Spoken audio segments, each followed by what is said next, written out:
Para iniciar o evento, chamamos ao palco a curadora-geral do festival, Solange Farcas.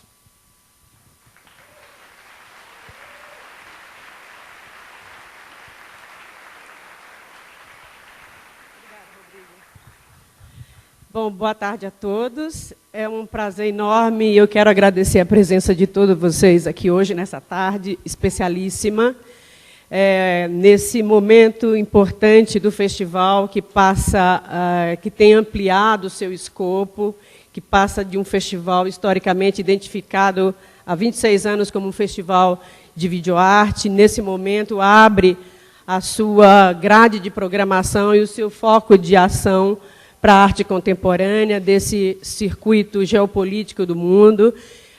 Eu queria convidar a todos, queria agradecer primeiro a presença aqui de todos vocês convidados, especialmente dos nossos 97 artistas que participam da mostra do outro eixo do Festival Panoramas do Sul, que estão todos aqui presentes, que vieram de tantas partes do mundo para participar conosco desse festival tão importante, tão especial.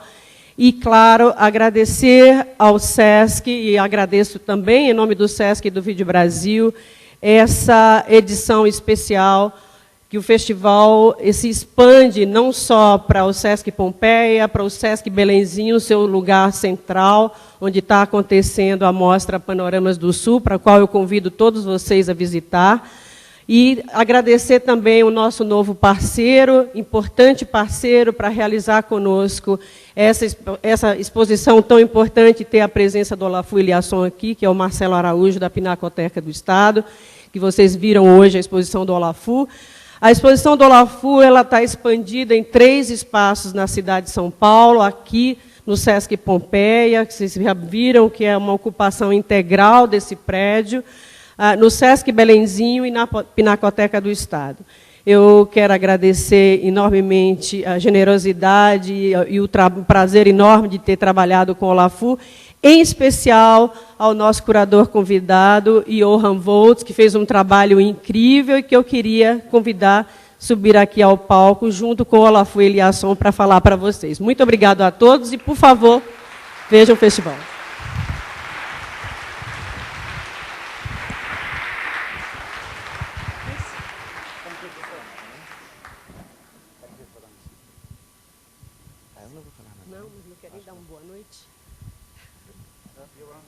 I'll just talk in my microphone then.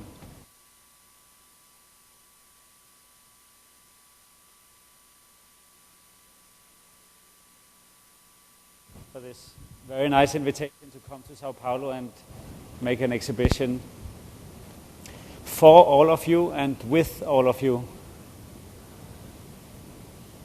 We started working on it 1.5 years or 2 years ago, more or less, and I was very excited as I've been coming to Brazil quite a few times over the years, and this was an incredibly exciting opportunity for me to show a larger group of works within the context of different institutions, which each of them has a different history and a different sort of, let's say, a different platform which would influence my work in different ways. I also want to celebrate and congratulate all the artists of the Southern Panorama here, and I'm extremely pleased to be in the context of artists from all over the world in this exhibition. And while I'm thanking people, I of course also would like to thank the great team installing my works here, and it's been a combination of my team from Berlin, who's been here for 3 weeks now, and the team in-house, the team here at Pompeia, Belenzinho, and the team over at the Pinacoteca. We have had a good time. I haven't been here as long as they, and as far as I understand, it's been very nice. So it's been a getting to know each other in a very generous way. See, I was going to tell you a little bit about my work, and I hope I can somehow speak at the same pace as the translation. I think we should maybe start with a small experiment, and we can maybe do a few experiments if I don't forget it throughout the talk.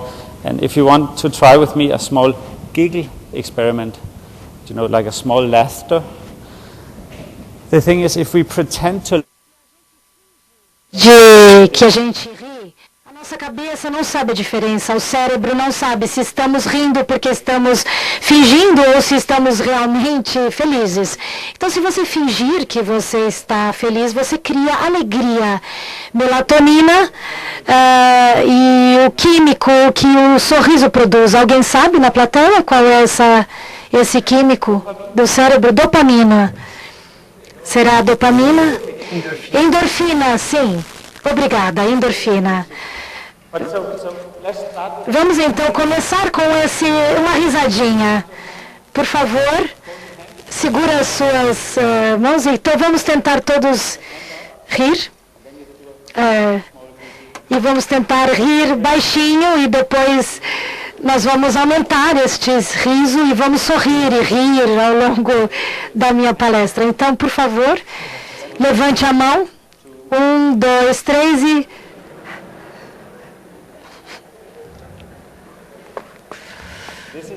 Isso se chama finge até você conseguir. Porque isso produz um sorriso real. Depois de algum tempo, você realmente começa a rir. Então, quando eu estava me preparando para esse show, para essa mostra, eu fiquei pensando sobre o que são emoções e sentimentos. Eu fiquei olhando, tentando descobrir o que é uma experiência e o que é uma reação a uma experiência e o que isso significa. Eu não faço arte se não tem ninguém observando. Isso não é totalmente verdade, mas, em geral, é muito importante para mim que a minha arte tem que ser vista no contexto da mostra, no espaço, na história da mostra, na identidade da mostra, mas também a história das pessoas, a memória que você traz. Quando você olha o meu trabalho, as expectativas que você tem e como essas expectativas podem coproduzir o meu trabalho. O trabalho tem uma habilidade de ter um sentimento do espaço, um espaço com um sentimento de generosidade, uma diversidade na atividade e até uma certa forma esse espaço parece até uma indústria, né? Uma fábrica. Você sente isso do prédio, né? Também sinto uma pessoa muito generosa conseguiu fazer uma coisa maravilhosa neste prédio. Introduziu um aspecto muito pragmático, mas também muito espiritual. Então, assim, o corpo se sente bem aqui, numa experiência confortável. E tem uma história, né, do SESC e o trabalho que foi colocado para que o SESC fosse não apenas um centro cultural, mas um desenvolvedor de identidades, de experiências, de trabalhos de cultura integrados à própria sociedade. Eu fiquei muito impressionado com a história do SESC, toda a história por detrás do SESC. E tudo isso soma a esse sentimento, nessa sensação espacial. E cada SESC tem uma história diferente, uma visão diferente. E, claro, isso também influencia a mostra lá. E vocês chegam aqui nessa exibição, talvez você coma alguma coisa, talvez você olhe alguma coisa, você tome um café. Não necessariamente você vem apenas para ver o meu trabalho, talvez você está fazendo ginástica, você vai jogar bola, você vai nadar, e outras atividades físicas em que você pode combinar várias experiências com outras atividades. Isso é muito interessante para mim, incrivelmente interessante. No contexto da minha arte, isso é excitante para mim, porque aí o meu trabalho pode mudar, né, nesse contexto do SESC. E, finalmente, a minha exposição em Pinacoteca, que é mais convencional, né, uma ideia mais tradicional, a história é preservada numa coleção, e com a forma como isso é comunicado para as pessoas, o que isso produz como realidade, como identidade, como a nossa história realmente é significativa do contexto onde estamos agora. A Pinacoteca traz a história da arte brasileira e também olha a história cotidiana onde estamos e o sucesso da arquitetura, o museu, a forma como ele é gerenciado. Todas estas coisas influenciaram a forma que eu trabalhei quando eu preparei para esta mostra. O que você tem aqui é o meu estúdio em Berlim. Aqui você pode ver que está nevando. Em cima à esquerda, e no estúdio eu tenho um número de diferentes atividades. Como você pode imaginar, eu faço a minha arte numa espécie de laboratório. À direita você pode ver, mas eu também faço experiências, conduzo experiências como essa, por exemplo, do riso. Eu faço isso no meu estúdio também. Eu também faço a experiência do abraço, muitas vezes. Você quer tentar uma outra coisa? Vocês querem fazer uma outra experiência? Tenta levantar o seu braço direito para cima, assim, reto, não muito alto. Isso, exatamente assim. Sim. Então aqui você põe o braço esquerdo, você põe na sua frente e também você movimenta rapidamente e faz cócegas na pessoa do seu lado, rapidamente.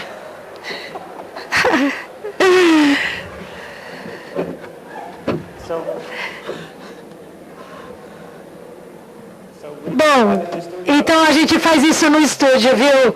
A gente faz essas experiências de interconectividade e nós tentamos nos tornar mais conectados.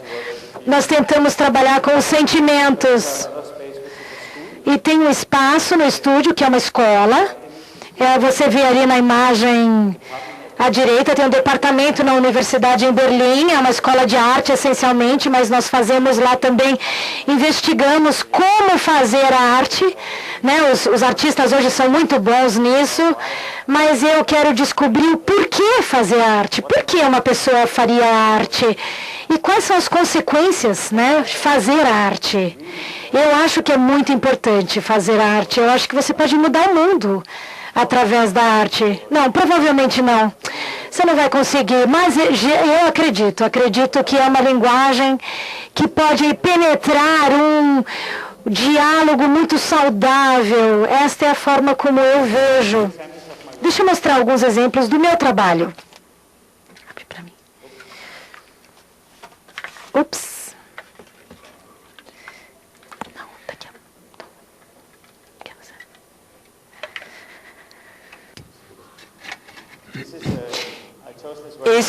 Eu mostrei isso porque tem relação com o que nós temos aqui. É um pouco de água caindo do teto e um spotlight, uma luz.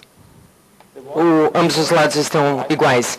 Então, a luz entra, então imagina o que acontece. É como um arco-íris. E o que é legal sobre um arco-íris é que todo mundo sabe, todo mundo conhece o que é um arco-íris, E todo mundo tenta entender que um arco-íris é muito mais dependendo de onde eu estou, de onde a água está e onde a luz está.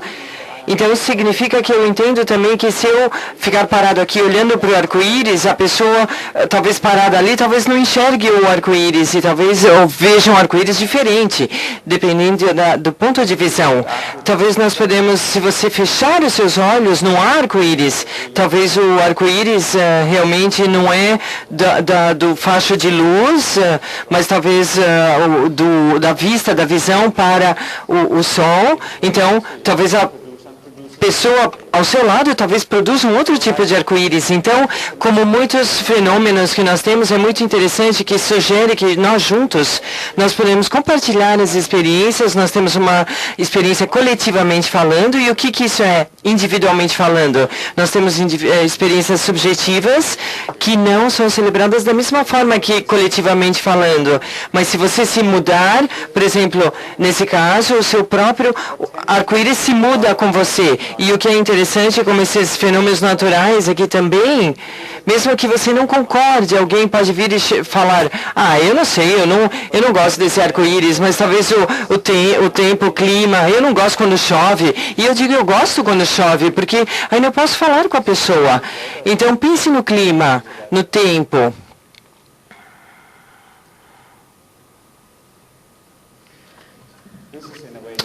Isso diferentes sistemas de tempo, de clima, e entre outras coisas. Pensem como o tempo, como um espaço. Hoje, por exemplo, está muito quente lá fora. Alguns de nós estávamos lá fora tomando uma cerveja, olhando as pessoas passando e curtindo a atmosfera super bacana que nós temos aqui. Então, também o clima tem a ver com o espaço que nós compartilhamos. Mesmo que nós não concordamos com a qualidade, algumas pessoas acham que o tempo estava muito quente, mas nós ainda podemos ficar juntos numa definição de espaço. Porque se você pensar no sistema político ou no sistema urbano, no espaço urbano, pense sobre os locais urbanos de consumo, shopping centers. Há uma tendência que você não concorda no que você está. Se você não concorda, você está excluído. Então, essa exclusão se torna uma ferramenta muito produtiva quando tem a ver com definir o que é um espaço. É claro que eu gostaria de sugerir que espaço é muito mais interessante quando tem a capacidade de gerar generosidade, estar incluída nele, do que não incluída. É claro que a arte, entre outras coisas, tem essa habilidade incrível que sugere, mesmo que seja diferente, que as pessoas muitas vezes não concordam, nós compartilhamos o espaço, a responsabilidade pelo espaço, que significa que, novamente, de novo, o nosso sentimento se torna um espaço, um veículo para produção desse espaço. Empatia, simpatia, comparação, generosidade, compaixão, e todas essas coisas não são só conceitos de tudo, não é algo que você pensa, mas é algo que você faz. A simpatia é ativa, não é só um conceito, é fazer alguma coisa. Então, a escola que eu estava falando para vocês tem a ver com entre pensar e fazer. Uma das ferramentas principais que nós trabalhamos são as emoções e como nós sentimos e quais as consequências que têm essas emoções. Esses espaços são espaços emocionais, que eu chamaria, às vezes eu chamo arquitetura, arte, paisagismo, diferentes conceitos. Isso é um cogumelo, terra contaminada, fumaça. E da mesma forma, eu estive olhando aqui, que tipo de espaços ou bases são bem-vindas, mas também obrigatórias? Que tipo de espaço lhe diz para você, por favor, venha, você tem acolhedor, você tem que trabalhar ali. Não é suficiente se você entra, você tem que pegar e também dar alguma coisa em troca. Por isso que nós chamamos esse corpo de trabalho. É claro que eu preciso que as pessoas venham para trabalhar, passar através desse labirinto colorido. Então, vocês estão trabalhando e vocês estão focados e trabalhando duro. Esse colorido vai lhe dar em retorno. Se você não trabalhar, a cor não vai mudar e não vai haver nenhuma ideia de diálogo entre nenhum corpo de trabalho, até um grau fazer uma referência nessa ideia que eu já trouxe, muitos diferentes tipos de trabalhos e corpos diferentes, mas também o fato que esse seu engajamento, comprometimento físico, mas senti-lo emocionalmente quando você passa através dele. Muito tem a ver com esse espírito e corpo, e também esses compartilhamento quando você passa através desse trabalho. O seu envolvimento se torna o centro dessa peça, e minha peça se torna todo esse tamanho em volta de você. Isso foi tirado, foi no Museu Tate, em Londres. Tem um teto, eu não sei se vocês conseguem ver, tem um pouco de fumaça ali, e esse espaço tem um disco amarelo no meio, e o que acontece ali, com um pouco de água, quando tem a água caindo, o que acontece é que as pessoas nesse espaço, elas começam a se deitar e elas começam a se comportar de maneiras bem diferenciadas comparado com, por exemplo, qualquer outra exposição nesse mesmo museu. E o que é mais interessante é que o espaço já é muito bonito por si. E, interessantemente falando, eu consegui criar algo para onde essas galerias se tornam uma das partes, esse ajuntamento de pessoas. Você entra, você vê o que as outras pessoas estão fazendo e isso te influencia. Então tem um conceito social, uma negociação social sobre será que eu devo me sentar, deitar, olhar para cima? Eu posso começar a me comportar diferentemente, me envolver com esse trabalho de maneiras diferentes. E dessa forma, esse espaço se torna um espaço público, porque o público começou a tomar conta da maneira que o espaço deve ser controlado.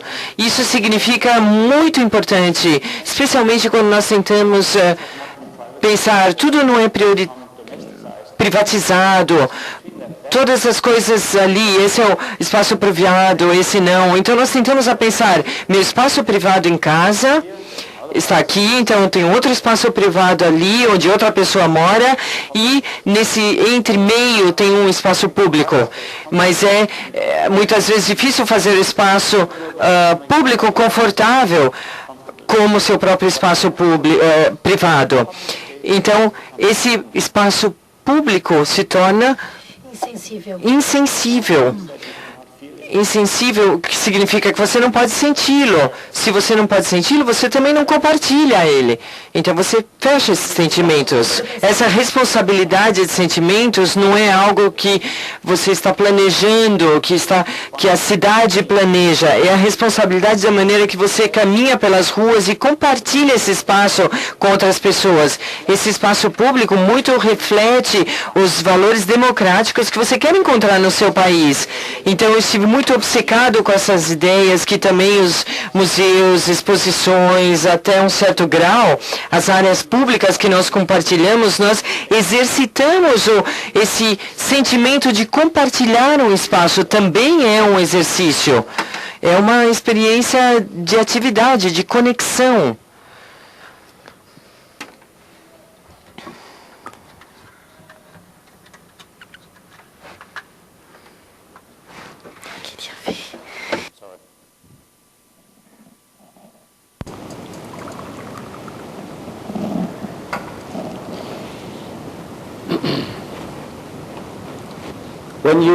Quando você penetra um espaço, quando eu trabalho com espaço no meu estúdio, por exemplo, eu me sinto altamente envolvido com a pergunta, como é que eu sei que o que eu estou vendo é verdade? Será que o que eu vejo é real? Eu posso falar sobre realidade como algo que está ali, então eu vou penetrá-la agora? Essa realidade é consistente? É estática? Ou posso mudá-la? É relativa? Claro, como um artista, enquanto artista, eu gostaria de pensar da realidade como relativa. O que significa que se eu fizer alguma coisa, por exemplo, falar com vocês agora, eu posso mudar a realidade? Não, mas eu posso influenciá-la. Eu posso influenciar vocês, eu estou tentando influenciar vocês. E para conseguir fazer esta realidade relativa, eu olho para os sentidos e não apenas para os 5 sentidos, mas também o sentido de orientação em relação ao que eu sei, o que eu não sei. O que eu lembro, ai nossa, isso é familiar, eu estou bem, eu estou seguro. Isso não é familiar, eu estou inseguro. O que é isso? Qual é esse sentimento? Quando eu sinto um espaço, por exemplo, com fumaça, eu não faço isso porque eu gosto de fumaça, mas porque eu quero entender o que acontece se eu tirar se ele sente sensações, eu tiro os seus olhos. Você entrou, por acaso, 20 metros para cá, o quarto de fumaça? Alguém foi no quarto de fumaça? Esse lado. Orientação. Então, quando eu tiro isso, eu tiro os seus olhos, Eu tiro a sua avaliação de distância. Você não pode ver daqui até a porta. Você perde a sensação do passo. Qual é a distância do passo? E eu começo a pensar, será que eu estou andando devagar? Nossa, eu não consigo perceber. Será que olhos e passos estão combinados uns com os outros? E de repente você começa a andar assim. E quando você não pode ver nada, você começa a sentir. Você sente o chão, o seu corpo. Seu corpo é muito importante, você consegue ver as linhas no chão, se você olhar com cuidado. E você vê, ok, tem aqui uma marca no chão que eu vou seguindo. Mas você vai começar a ver com as suas orelhas, com os seus ouvidos. Alguém vai falar, eu entrei. Tá bom, isso é 20 metros de distância, então eu vou andar para esse lado. E quando você está na calçada, por exemplo, você está na rua, você olha 100 metros e tem uma pessoa chegando. E você chama essa pessoa de estranho. O outro, como no Camus. Tem um estranho que está vindo até você, está 100 metros, você pode ver. É um homem ou é uma mulher. E 50 metros você pode ver se a pessoa está se movendo de uma forma que você está desconfortável. Será que essa pessoa está nervosa? Ela está pulando? Eu estou desconfortável, porque essa pessoa pode ser ameaçadora para mim. E algumas pessoas estão numa situação que você avalia os recursos do espaço público. Eu estou a 50 metros, a 20 metros eu consigo ver se a pessoa vai querer falar com você ou não. Talvez ela vai diretamente até você, vai estar olhando para você nos olhos e você vai ver se ela está feliz, se ela está triste, se ela está brava, ou se é uma pessoa muito feliz. Isso tudo você vai percebendo. Nós temos uma relação entre regras sociais de espaços públicos, como o nosso corpo se movimenta, como nós entendemos esse espaço. Vamos supor que eu tire esse olhar. Por quê? Porque eu ponho fumaça e você está ali naquele espaço, você está a 2 metros de distância, você pode ver se é um homem ou uma mulher. 1 metro de distância você pode ver se a pessoa está querendo falar com você, se ela está brava ou se ela está feliz. Então, não necessariamente eu me removi do espaço público, mas eu comprimi. Então, se eu quero falar com ela, eu tenho que andar muito rapidamente. Não quero falar com você, então outra pessoa ali, então. E de repente eu tenho um fenômeno muito interessante, onde eu estou amplificando o espaço público. O seu sentido de distância, os seus ouvidos, tudo foi comprimido em ambiente micro. E tudo que está sendo exposto não é fumaça, não é o espaço, é a exposição. Suas emoções, seus sentimentos. Estou com medo, estou feliz, estou triste, estou meditando, estou autoconfiante, estou muito seguro porque é o SESC cuida de mim e ninguém perigoso entra no SESC. Eu estou renegociando a realidade. Eu fiz isso em várias ocasiões, fiz isso na China com um trabalho de cores diferentes, como essa daqui, da bicicleta, de uma cor para outra cor. E o que aconteceu aqui é que depois de algum tempo eu falo, está ficando mais iluminado, está ficando mais iluminado. E você desenvolveu um sentido de orientação. Este lado, aquele lado, eu não sei se você reparou, está escurecendo de novo, eu estou saindo, que bom. E aí, não, será que está ficando iluminado ou está escurecendo? No meio é difícil de saber se você está saindo. Bom, eu não vou explicar tudo o que acontece, senão eu posso ficar falando disso por muito tempo. Eu não deveria te dizer tudo. A razão por que eu falo sobre isso é para dar algum insight a vocês. Algum insight em como eu trabalho no meu estúdio. Eu não necessariamente sento só com uma máquina de fumaça, mas eu também falo com um sociólogo, um planejador urbano, um urbanista. Pessoas incríveis que trabalham comigo no estúdio, como eles se sentem. Porque eu fiz tantas vezes isso que eu talvez me tornei dormente. Então eu vou para esse quarto onde tem a fumaça, eu vou atrás de vocês para ver o que você vê. É um pouquinho como se fosse a sua sombra. Você pode ver, e você pode ver o seu próprio jardim, porque você esqueceu como ele é, de tanto que você o viu, e o plantou, e o planejou. Sabe o que eu quero? Vamos fazer uma outra experiência de riso? Bom, isso sempre começa com cócegas, tá? Precisa que você ria mais alto agora, mais forte. Então, se você ri de 1 a 10, vamos rir no 3 agora, tá? Um riso 3, número 3. Então, vai pegar a sua... Bom, pensa, muito engraçado. Você tem uma situação em que você vai começar a rir um para o outro. Não haha, engraçado, mas você vai rir de alguma coisa que você pode dar. Dar o seu riso. Então, 3. Um 5 é muito engraçado, né? Tipo uma piada muito engraçada. 10 é quase ameaçador, de tão forte. Mas o 3 é um riso confortável.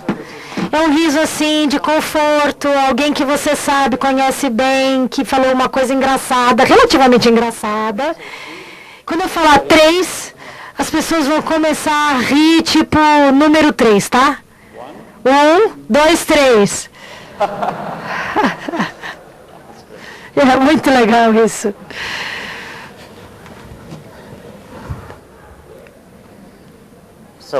Bom,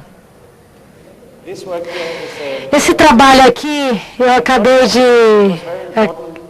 foi muito importante. Eu acabei esse trabalho no processo de fazer essa mostra, essa exibição para cá.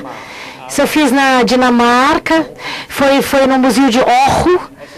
E como você pode ver, é um anel de vidro que você pode penetrar, andar dentro dele. Olha lá. Bom, isso é vidro, mas lembra um pouquinho, não é um labirinto, mas lembra algumas coisas do labirinto. É como se fosse um panorama, é um arco-íris.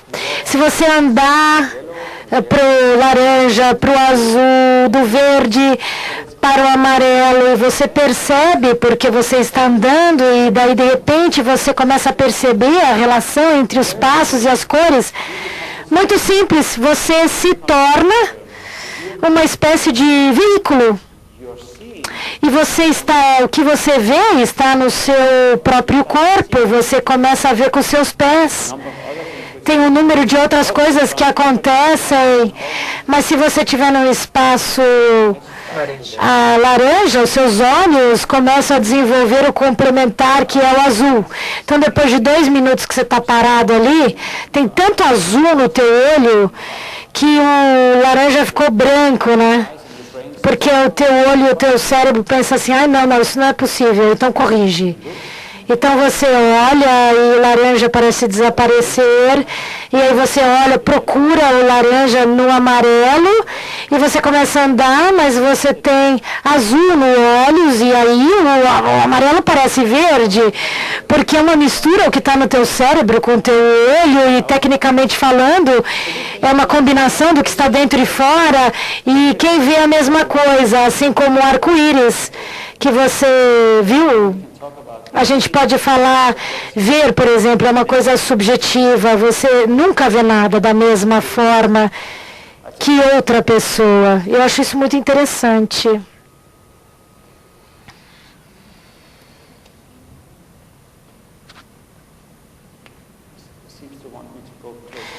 Eu acho que ele quer que eu me aproxime cada vez mais.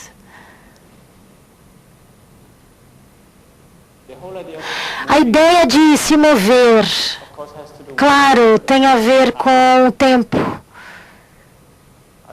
Eu gostaria de sugerir, como que nós podemos ser físicos se não tem tempo fora do tempo? Como é que nós vamos ser emocionais sem o momento? E como é pensar se não tem o tempo? Então, a temporalidade, o tempo, a duração, é alguma coisa que eu considero muito produtivo quando a gente está falando de criticalidade. Qual a consequência se eu for fazer? Eu faço o mundo que eu ando nesse mundo. Como que isso muda o mundo? Se nós não temos tempo, se nós não damos tempo ou uma importância para o nosso mundo e no nosso papel, então como a gente trabalha com mudança? Se mudança depende do tempo. Então, o tempo que volta para as pessoas é interessante, porque é uma ideia meio contra o consumismo. Tempo é individual, eu tenho a minha velocidade, você tem a sua, eu tenho a ideia de conceitual de tempo que me conecta aos outros. Se eu estou no supermercado, por exemplo, num ambiente comercial, tempo ali é uma ameaça. Porque você vai falar, não, eu vou pensar se eu preciso desses sapatos ou não, demora, preciso decidir. Então, claro, eles estão falando que eu preciso desse sapato porque tem uma qualidade incrível e é um desenho clássico. Eles não querem que seja relativo. Se eu estou comprando um objeto, né, isso não vai mudar. É que nem dinheiro no banco, por exemplo. Se eu falo tempo é incrivelmente importante, eu vou falar assim, por exemplo, hoje é um copo, amanhã é outra coisa que eu vou usar para beber. Claro que isso não é tão bom se você está querendo vender o copo, né? Porque você quer sugerir que o tempo é protagonista do espaço e você está fisicamente envolvido com ele, mudando o seu espaço, mudando o seu mundo.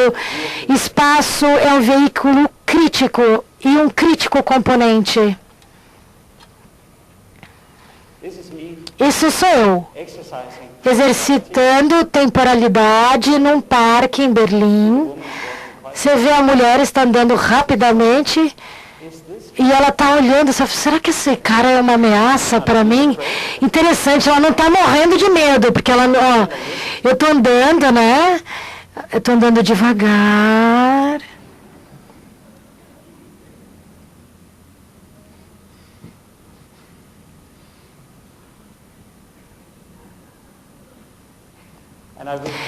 E eu ensaiei isso, né? De vez em quando, para tentar fazer mais devagar ainda. Tive que ensaiar para conseguir. Muito difícil isso.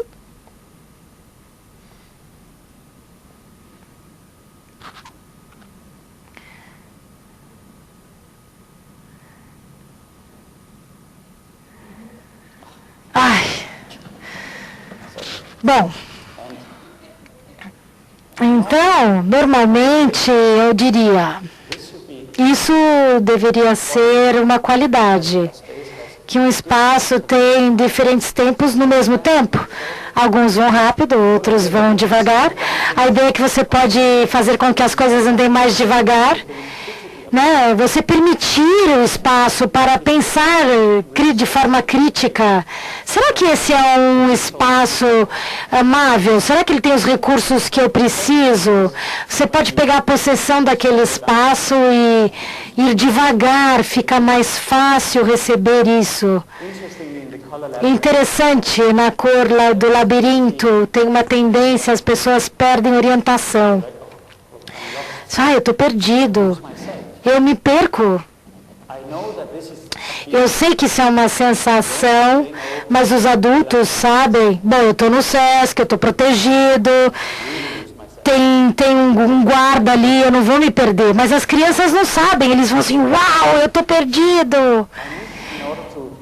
Para conseguir, eu estou perdido, eu perdi controle do espaço. E se eu perco o controle fisicamente falando, o que as crianças fazem? Eles começam a correr.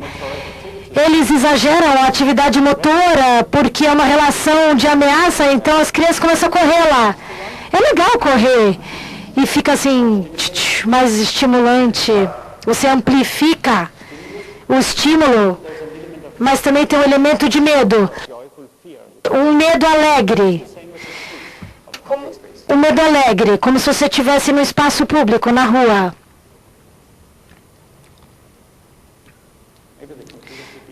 O computador deveria...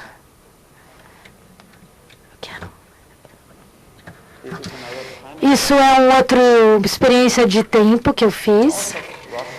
Na Rússia, no norte da Rússia, existe muita floresta na Sibéria. Eles têm 3 indústrias, eles têm ali, algumas árvores caem na água e eles viajam 10 anos através do Polo Norte, e aí eles ficam presos, ele fica preso 1 ano ou 6 meses, e daí viaja de novo, fica preso no gelo, e depois vai para Canadá, Greenland, Labrador, e algumas dessas árvores ficam presas na Islândia. Então, às vezes, na primavera, chegam novas árvores, e eu fui buscá-las na rua. Eles ficaram 15 ou 10 anos na água, e eles ficaram viajando nas correntes aquáticas, dependendo da forma como a terra a levou e girou, e a água fria subindo e descendo, com uma jornada cósmica. Estas árvores passaram por esta jornada, e eu quis colocar elas na rua para parar o tráfego, para fazer com que as coisas andassem mais devagar. Não é devagar, é uma funcionalidade, algo que não funciona como os aliens, né, como os ingleses em Nova York. Outro tipo de vagarosidade é essa água da chuva que é coletada em Johannesburg. Tem uma bomba pequena, eu coloco dentro do rio, numa velocidade diferente, um tipo de erosão diferente. Muito emocional essa obra de 96. Outra forma de mudar a cidade é colocar verde ali naquele rio. O rio não está sempre cheio. O primeiro na Suécia, aqui na Suécia. É uma discussão muito longa essa. Eu acho que eu não vou falar sobre isso agora. Bom, eu poderia falar, foi muito interessante. São Paulo tem essa coisa incrível, né? Monstruosa, um tamanho enorme. Então é difícil de relacionar com o espaço nessa cidade. Todo mundo sabe que São Paulo é muito física, né? No seu corpo, você sente no seu corpo, porque é muito engraçado. Não é que é engraçado, é brutal, né? Tem uma coisa específica, relação com a história. Então, assim, tem a história dos portugueses, da família real, né, Rio de Janeiro, você sente isso no Rio. Eu não sou um especialista na história brasileira, e nem na cidade, nem na situação, mas eu sinto a forma como a modernidade está formando São Paulo, mudando os sucessos, as essências, e aquilo que faz com que a modernidade colapse também em nós. E numa escala menor, eu fiz em Los Angeles, fiz em Tóquio, fiz na Noruega. Geralmente, Estocolmo é obsessiva com a cidade, é como um museu. Não toque, não faça nada, não pode ter nada novo, parece há 100 anos atrás, tudo é limpo, perfeito, os suecos, e também isso não é tão ruim, é claro, tem que ter um equilíbrio, mas é claro, se você de repente mudar radicalmente, você pode tirar, por exemplo, pular 100 anos e fazer a cidade agora. Você faz essa experiência instantânea de uma cor fluorescente na água e dizer, oh meu Deus, porque o que é isso? Isso é antes de 9 de setembro. 11 de setembro, isso de alguma forma, isso mudou o significado depois da brutalidade das intervenções que nós tivemos com 11 de setembro, e provavelmente eu posso fazer novamente, significa até outra coisa o tempo todo, quando nós, dependendo do espaço, mas somente essa ideia que Estocolmo, que estava tentando impedir de mudar, algo aconteceu. Então agora nós estivemos preparados para isso, e o que eu acho que nós podemos fazer aqui Eu não sei se eu entendi completamente como nós podemos influenciar e interferir em São Paulo dessa forma. Então, eu estou tentando, e já é tão verde o rio, e poluído. E aqui, é claro, aqui na Suécia você pode nadar e beber, não tem problema, mas...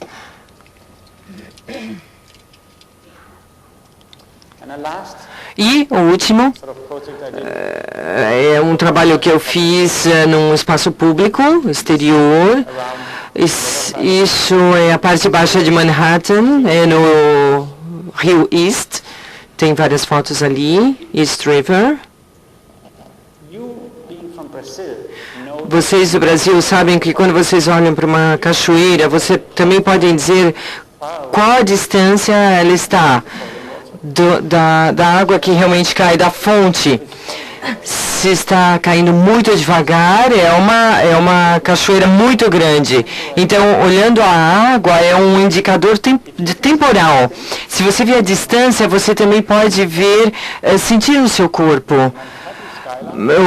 A vista de Manhattan é mais ou menos assim, é como um cartão postal, é tão obsessivo com sua aparência, como ela se parece. Então, essa vista de Manhattan, quando você para em frente ali da ponte de Brooklyn, e você diz quanto distante ela é e qual o tamanho dela. Às vezes você vê os carros passando, então eu sei quanto a velocidade que um carro anda, mas ainda é difícil no espaço bidimensional encontrar alguém, compartilhar com algo que não tenha profundidade.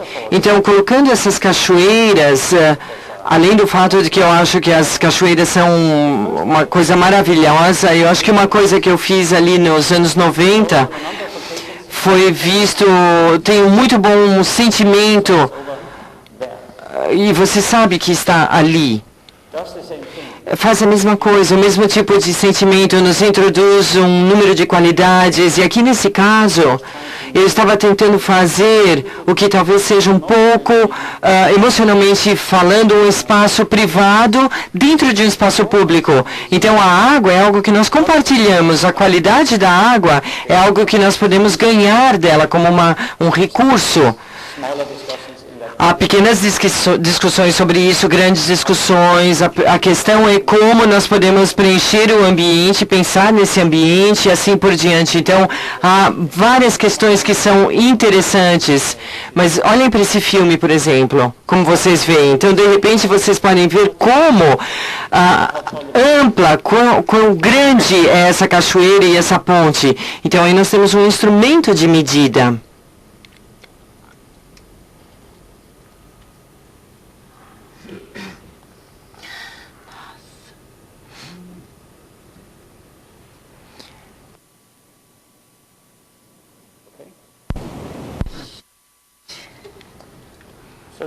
Então, essa ideia toda de movimento, sentir, ver e relacionar um com o outro é algo que eu tenho tido muito obcecado por isso.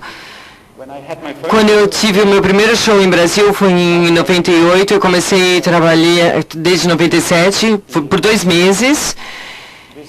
E isso você pode dizer, aí é o espaço da Bienal, o prédio Niemeyer, e é interessado aqui, parte desse prédio está olhando para o parque, não tinha nenhum vidro, tem uma descida, estava aberto, é um espaço muito aberto, público, e aí me inspirou a fazer algo como um ponto de encontro, onde você pode se encontrar, renegociar as coisas, literalmente tudo. Então, se você caminhar sobre gelo, você sabe o que acontece. Você tem que andar muito vagarosamente, com cuidado, senão você começa a escorregar. Você pode até ficar feliz e começar a deslizar sobre o gelo.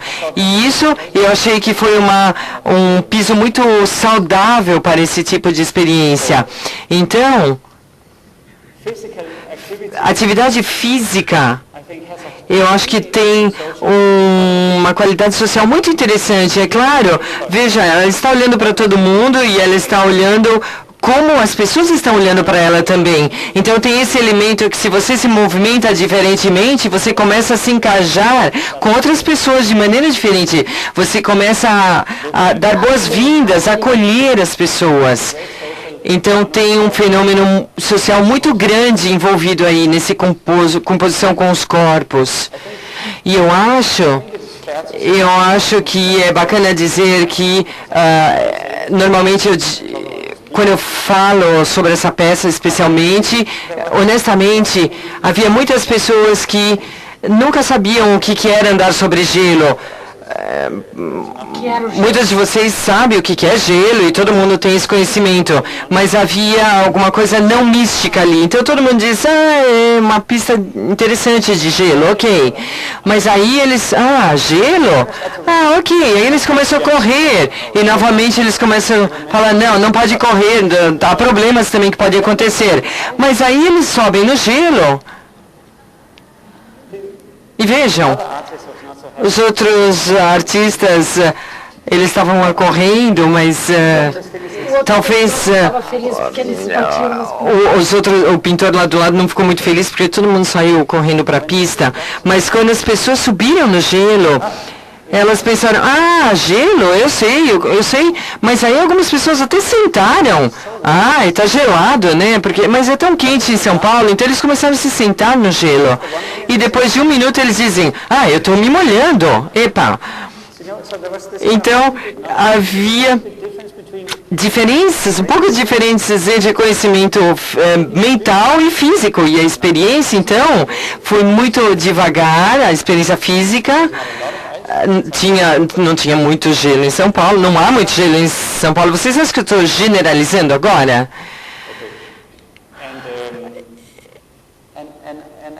E conforme eu estava dizendo, era familiarmente estranho, mas muito também uma coisa muito diferente para alguém se conectar e perceber como se sente andar no gelo. Então foi um exercício muito diferente, muito bacana. E eu já fiz outros trabalhos, esse é uma área glacial na Islândia, e eu fui com um trator e peguei um pouco do gelo ali, coloquei na Galeria Tate, em Londres. Isso foi mais ou menos 150 mil anos de idade, gelo de 150 mil anos de idade. Isso é muito bonito, porque é totalmente comprimido, compresso. 2 centímetros dentro desse gelo tem uma camada cinza, preta de cinzas. 20 anos atrás, não. 220 anos atrás, mais ou menos, na Revolução Francesa, certo? Havia um vulcão na Islândia, muitas cinzas novamente, não houve problemas, mas as cinzas foram para a Escócia, para a Inglaterra, para o norte da França, e nos anos seguintes todas as plantações acabaram. E, de repente, todos os fazendeiros foram lá reclamar porque eles perderam suas plantações. Mas dentro desse gelo havia uma prova que a Islândia produziu isso por causa do vulcão. E, além disso, eu acho que é muito bonito também porque havia um dispositivo de resfriamento. Vocês veem ele aqui em cima. Então, o espaço todo estava menos 10 graus, mais ou menos. E para vir em Berlim, esse aqui em Berlim, para entrar nesse espaço, você entra e fala, puxa, está frio. E de repente você começa a economizar. Se eu ficar aqui dentro por meia hora, eu vou desmaiar e depois de 10 minutos eu vou morrer, porque eu só tenho a minha camisa. Então, espera aí. Então, de repente, é muito rápido de se morrer. Tão interessante, eu acho.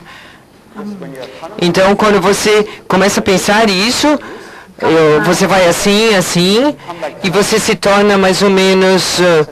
Você começa consciente a perceber que o seu corpo começa a produzir calor.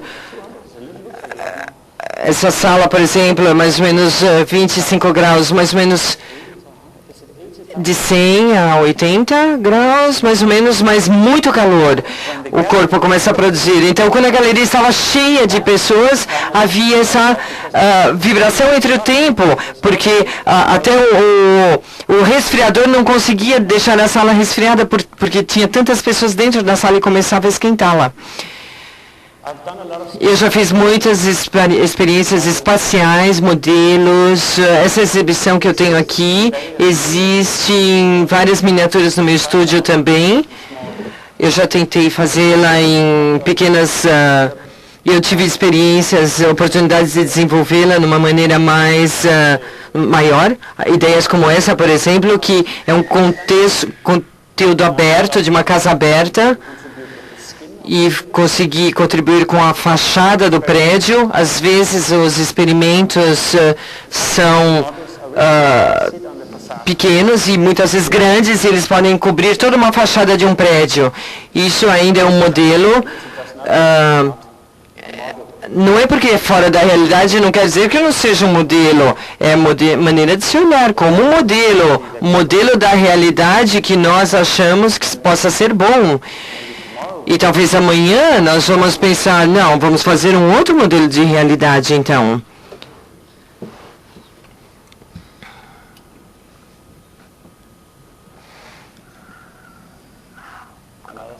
Um outro espaço, um pavilhão, chamado pavilhão cego. Se você ficar no centro, você não consegue ver nada. É como uma casa dormente. Você se perde sua visão novamente. Isso é num parque em Berlim também.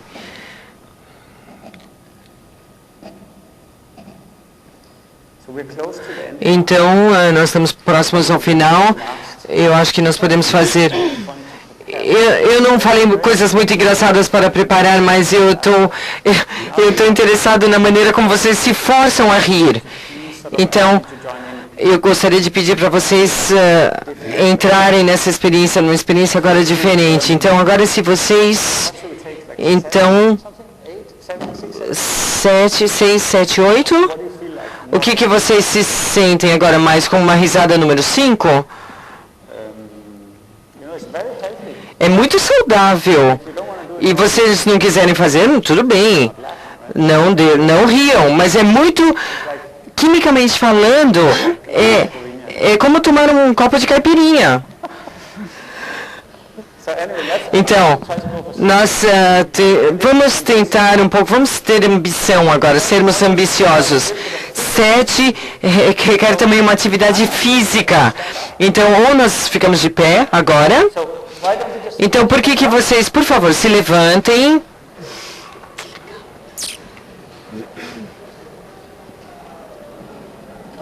Ok? Todo mundo de pé? Enquanto vocês se levantam, eu posso dizer. Então, para se preparar para essa gargalhada, eu não vou contar. Eu vou falar para vocês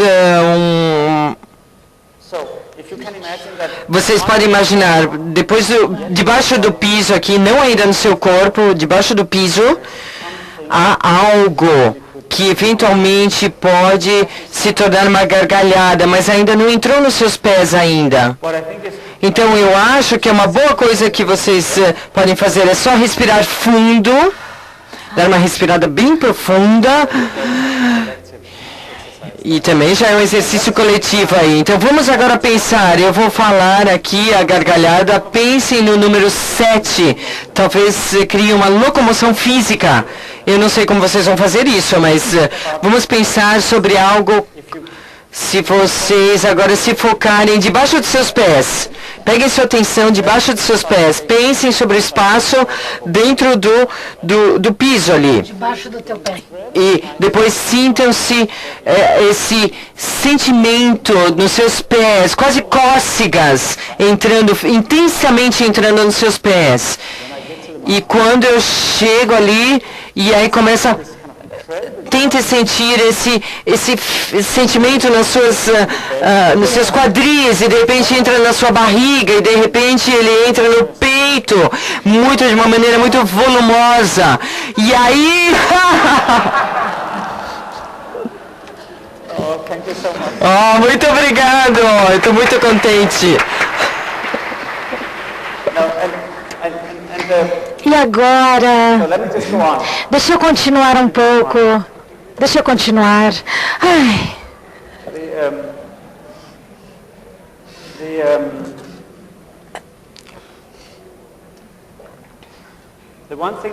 A coisa que eu gosto nessa coisa de andar no espaço sem árvores, como a Islândia, é que você não sabe o seu tamanho, você não sabe o quão grande você é.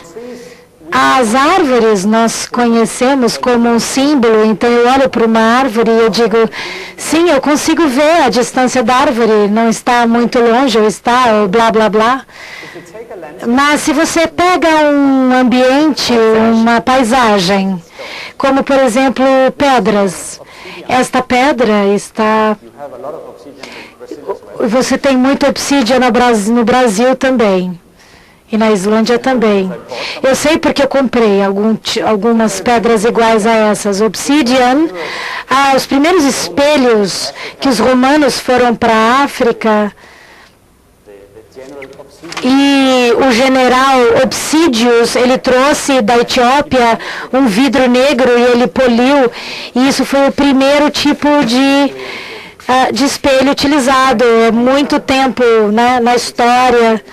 E um pintor francês, Coppola, usou um espelho quando ele estava pintando, e ele olhou e procurou o motivo. Ele sabia que era meio escuro, ele não tinha muita cor para trabalhar na composição, então historicamente esse espelho, o obsidiana, tinha uma coisa muito importante. Alguns eram... virou uma febre, os burgueses andavam com um espelhinho desses, eles olhavam um motivo, eles procuravam uma mulher, eles iam andando com aquele espelho, e como a gente faz no carro, o retrovisor, a gente olha e a gente vê o futuro, e dentro do futuro existe a foto do passado. Aqueles jardins antigos, os jardins ingleses, e como aquilo influencia o espaço. Então o espelho tem um papel central. A obsidiana é como um reflexo da vida, é como andar num campo de obsidianas, sem saber o tamanho, mas tem uma maneira que você pode medir o espaço, e por isso eu quero falar... Novamente, você olha aquela paisagem, você não pode dizer exatamente o que é. Talvez esteja meio nublado. Então você anda e estas pedras não se movem. Isso quer dizer que a pedra está próxima, aquela outra talvez não está tão próxima, esteja um pouco mais distante.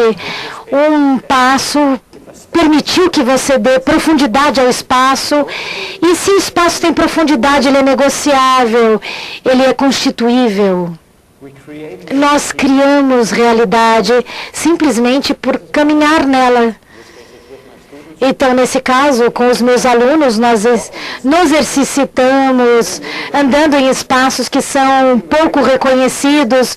A única coisa que nós reconhecíamos ali era o nosso corpo, e às vezes pegávamos coisas no chão, sentíamos o peso dessas coisas, e aí a gente descobria como nós estávamos enraizados, e assim nos sentíamos.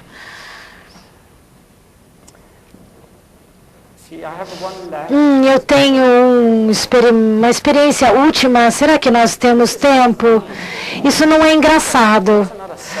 Isso é meio... Também não é triste necessariamente, mas é interessante. É um exercício de compaixão. Vamos tentar fazer isso?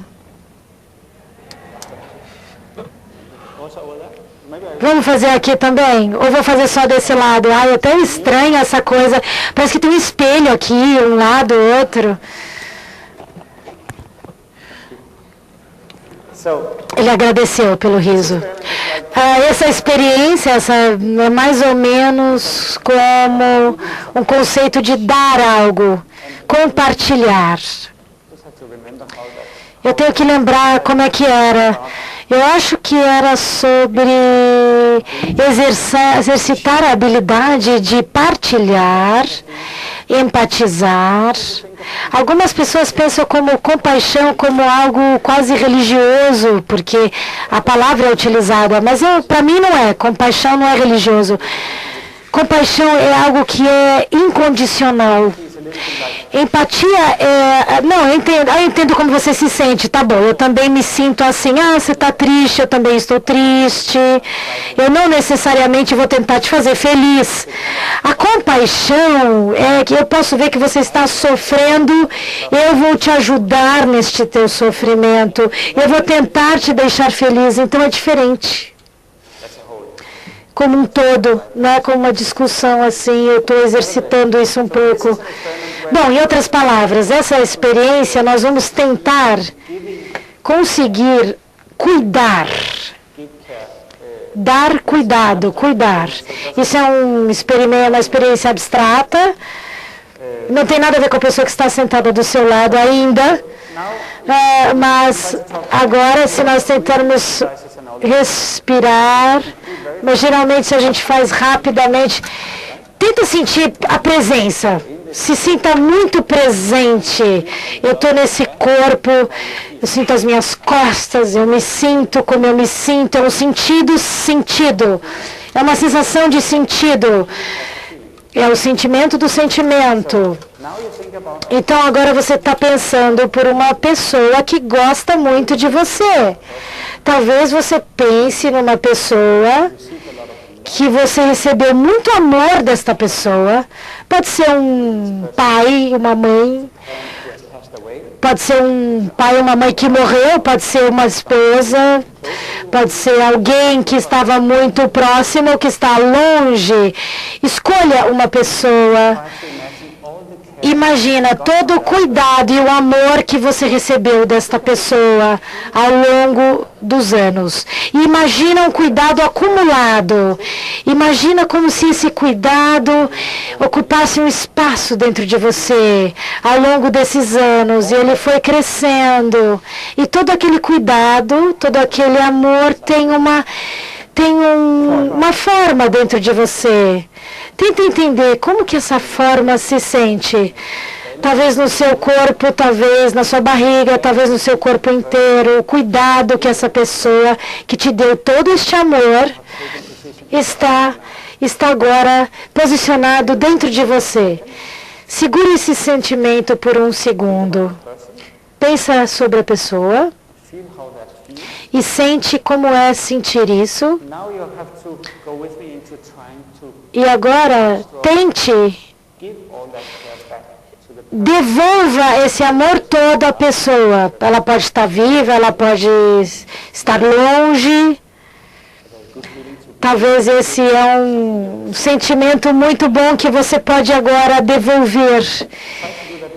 Então, por favor, tente fazer isso agora. Pega essa escultura que está dentro de você e devolve isso para a pessoa que te deu. Manda isso. Compartilha. Nós fazemos isso junto, numa sala. Pense em alguém que é único para você, alguém que é especial.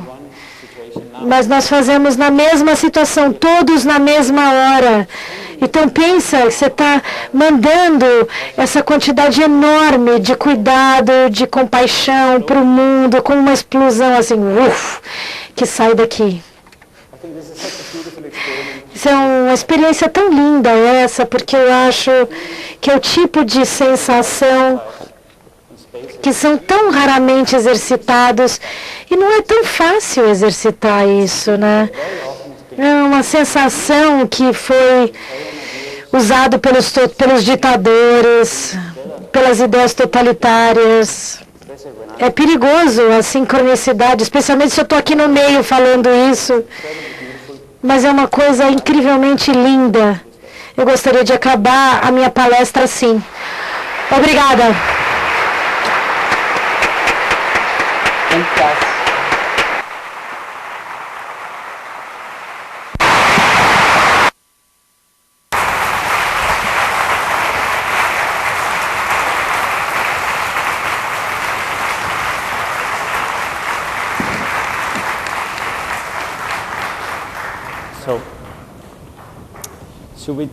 I think the plan was to take a few questions if you have any. Algumas perguntas, se alguém quiser fazer alguma pergunta. Vocês também, quem quiser ir embora, também podem ir embora, não tem problema, nós já passamos do tempo.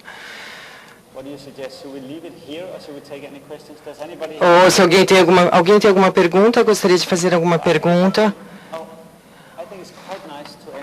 Eu acho que é bacana a gente terminar por aqui, né? Devemos terminar aqui, eu acho que é muito bonito, né? Alguém quer uma pergunta?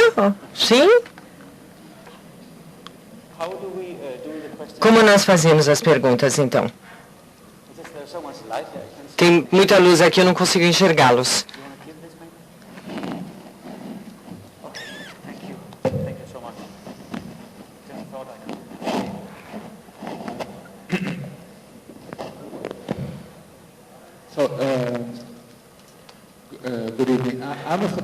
Eu sou fotógrafo e refletindo sobre a vida e esse espírito, eu gostaria que você falasse um pouco sobre luz no seu trabalho, que é tão presente, se você pudesse. Luz. Quando eu entrei para Ascon, havia um domínio muito forte de ótica na arte. E eu comecei a olhar a desmaterialização do material. E a luz, é claro, é um material imaterial. E é assim que eu comecei a usar luz, simplesmente porque você pode desligá-la e aí o trabalho de arte desaparece. Então, a luz tem muito a ver com, quer dizer, não é nada realmente que esteja lá, mas o que aparece, no que cai, como a luz no chão. Se não há chão aqui, então não tem luz. Eu não posso ver a luz entre a luz e o chão. Eu estou muito curioso sobre tudo isso, sobre esse fenômeno. Então, o que acontece, eu acho que quando você não tem nada tangível, você mais ou menos dá um espaço à imaginação, e aí isso se torna mais central. Se há uma escultura, ou especialmente se é apresentada para você como algo que não é de performance, mas monumental. E aí eu acho que é uma tendência também a excluir o observador, o usuário, a pessoa que percebe. Então, o meu interesse na luz muito veio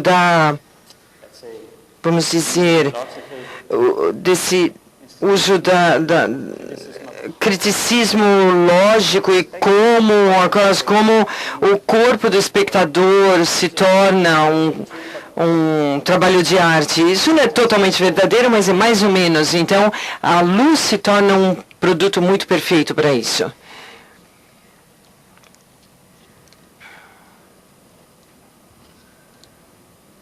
Yes.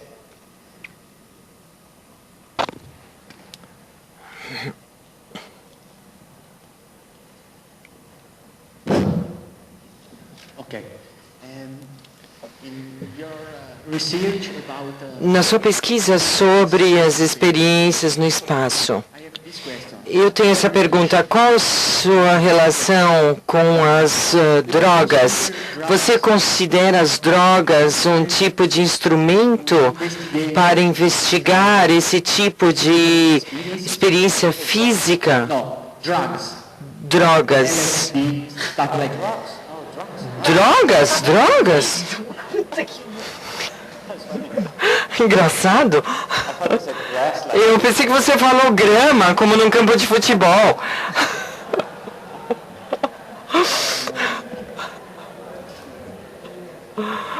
Não, drogas. Eu sou contra as drogas. Eu nunca tomei drogas e eu acho que drogas são perigosas. Mas, mais ou menos 2 meses atrás, eu tive um monge budista no meu estúdio e nós estávamos falando sobre o exercício de empatia, compaixão, mais ou menos. E um monge disse, outro dia ele tomou algum tipo de droga. Ele falou algo parecido como... Eu não conheço drogas. Eu não conheço as drogas, eu não sei dizer, mas algo que o fez sentir muito... êxtase, né? Êxtasis, né? Então... Aí ele falou, foi um senhor já, um monge de idade, e ele costumava ser físico. Então, é claro que eu estou interessado em tipo de limites dos nossos sentidos e nos conceitos de exercitar os nossos sentidos.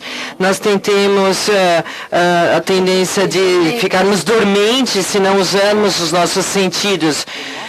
Então, esses músculos que se exercitam para focar 1 quilômetro não são treinados. Se você, muitas vezes você pode ver muito longe ou não, mas você se acostuma a ver somente com uma certa distância. Então, é muito bom quando você está lá no seu escritório, só focado no seu computador, feche o computador, olhe um pouco para fora para exercitar esse sistema muscular no seu olho. Então, drogas para mim é uma maneira de enganar essa amplificação dos seus sentidos. É claro que algumas pessoas pensam diferente, mas essa é a maneira como eu acho. Então, eu nunca usei drogas na minha vida, no meu trabalho. Então, por favor. Tem uma... Desculpe-me, tem uma pessoa acenando ali. Meu nome é Mari. Eu... I have this too. Oh, sorry. É um prazer aqui estar presente na sua palestra. Eu sou designer, estou fazendo uma pesquisa sobre espaços expositivos. E eu tenho um especial interesse na sua obra quando eu penso na sua preocupação, né, na sua criação de uma... eu penso no fenômeno, né, na sua capacidade de criar situações fenomenológicas e trabalhar essas questões dos sentimentos das pessoas. Me surpreendeu um pouco uma questão também sua, vamos dizer, filosófica. E minha pergunta também, nesse envolvimento com as pessoas, com o comportamento das pessoas, de uma forma metafórica, né? E um pouco como um guru do fenômeno hoje entre as pessoas. Como é que você vê essa transformação fenomenológica do espaço?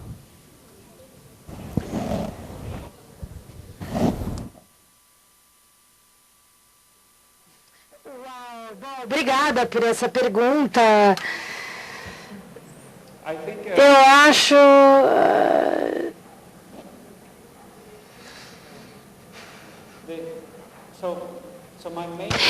Bom, o meu interesse principal é a arte. E entender isso, como a arte pode ser melhor, eu me envolvi com fenomenologia e como a fenomenologia criou uma linguagem muito sofisticada sobre qual é a relação, o objeto e o sujeito. E eu usei isso por muitos anos, baseado em diferentes tipos de teorias, mas eu nunca fui uma pessoa teórica. Eu, assim, comigo mesmo. Eu me tornei mais envolvido com espaços públicos, urbanos, mas não tanto como fazê-los, mas por que eles são feitos? E até um certo ponto, a fenomenologia, na minha visão, é como eu me sinto quando eu vejo algo, estou engajado com aquilo. Então, olhar para aquela transformação, como que um espaço muda quando eu sinto, eu fui para além da fenomenologia e eu olhei uma coisa, anamismo. Como que a cadeira se sente quando eu olho para ela? Será que a cadeira sabe que ela veio da árvore? E será que a cadeira sabe que ela eventualmente vai virar terra de novo?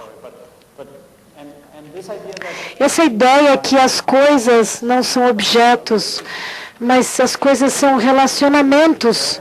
Existe uma relação entre a árvore, a cadeira e o lixo.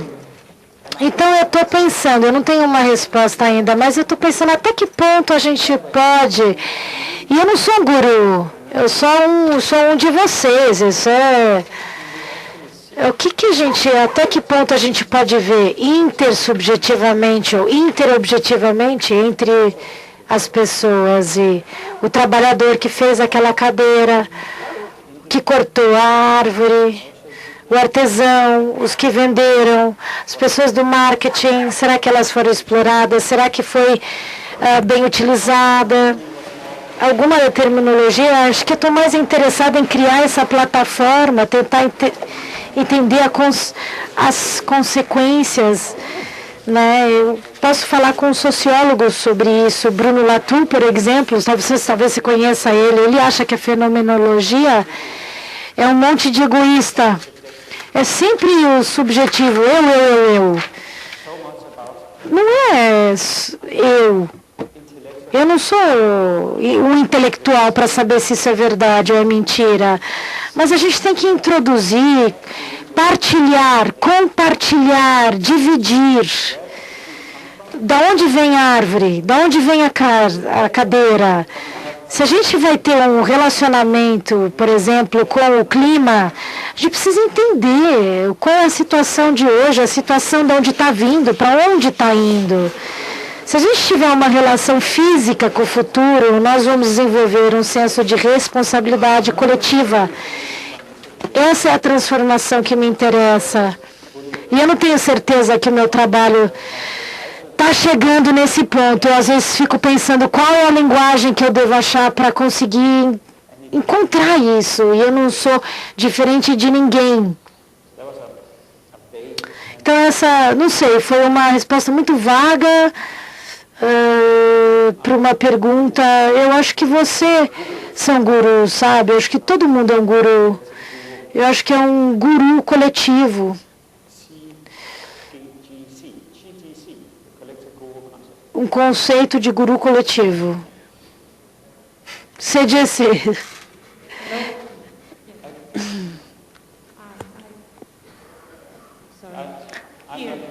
Desculpa, aqui.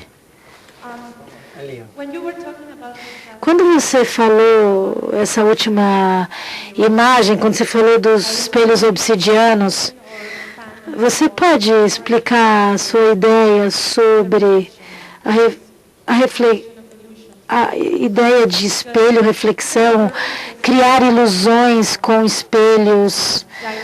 Os seus passos são muito... A sua arte é muito direta, a gente pode ver como é que eles são feitos.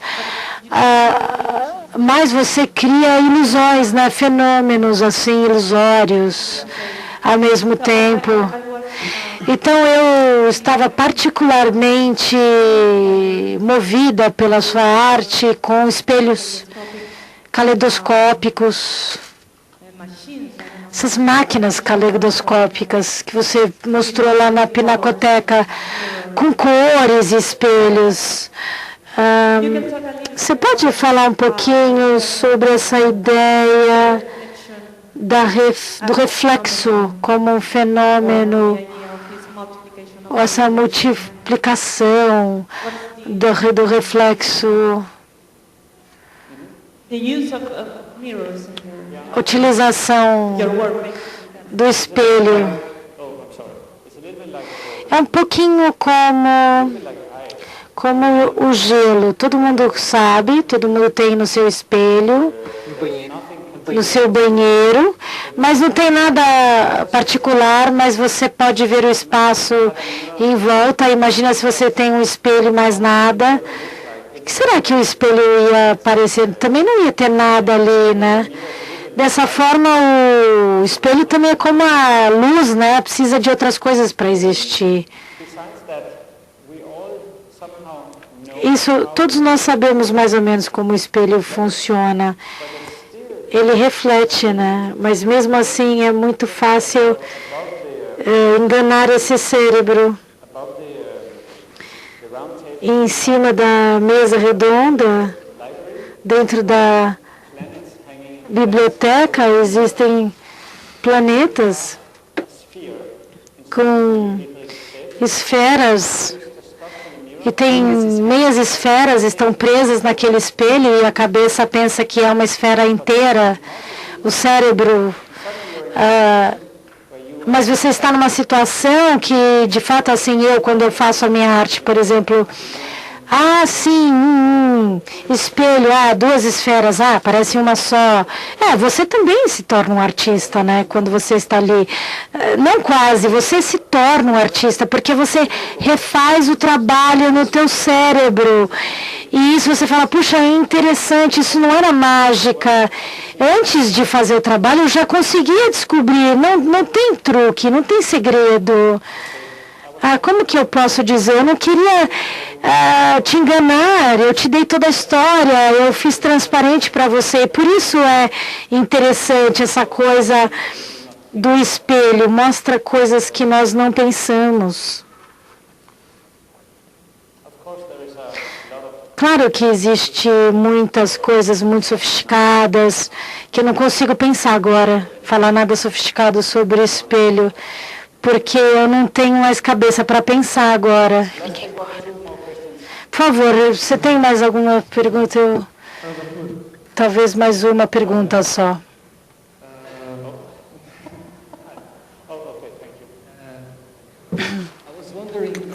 Eu estava questionando entre suas estratégias sinestéticas de arquitetura, que tipo de composições acústicas, de experiência você está procurando a fim de prover esse ambiente de escuta, de ouvir, que você estava tentando? O som, sim. Bem...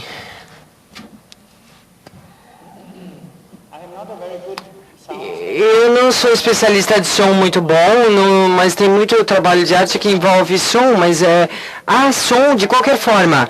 E eu fiz um pequeno experiência com filme, que nós podemos chamar assim, ali e naquele espaço. Eu esqueci o nome do espaço ali, mas está ali.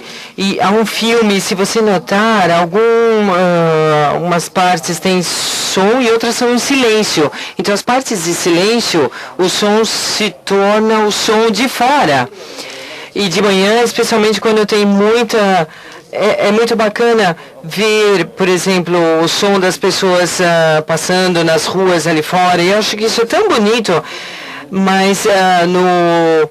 filme oficial, totalmente, eles se misturam. Então, eu acho que... Eu nunca penso muito sobre o som como um coprodutor dos meus trabalhos. Eu acho, normalmente... Como que eu poderia dizer isso? Som, de qualquer forma, é como uma língua. Não tem palavras, mas tem som. Eu falo muito no meu trabalho e eu tento entender o meu trabalho através das palavras e, às vezes, sugere uma outra maneira de usar som. Às vezes, eu trabalho em algo e eu não posso ir à frente com a ideia que eu tenho. Depois eu tenho que imaginar, lidar com o problema. E aí eu imagino que o problema tenha uma forma, como nós fizemos um pouco antes, e depois eu tento trabalhar com o problema com som, e aí eu tento cantar o problema. Então, às vezes, no meu estúdio, eu estou cantando o problema de um trabalho, mas às vezes eu venho com uma solução quando eu estou cantando. Eu nunca contei isso para ninguém, tá? Mas simplesmente é algo que nós fazemos quando você lava a louça, por exemplo. Você fica lá cantando alguma cançãozinha e aí você tem um relacionamento entre esse tipo de atividade. Não é tão interessante, mas não é tão interessante lavar a louça, mas de repente você começa a cantar. É assim que eu uso o som. Às vezes eu uso assim... na minha escola eu estou fazendo o próximo semestre de inverno, é o semestre do som. Não é música, mas é som. Em um ano eu posso responder essa sua pergunta de melhor maneira, tá bom?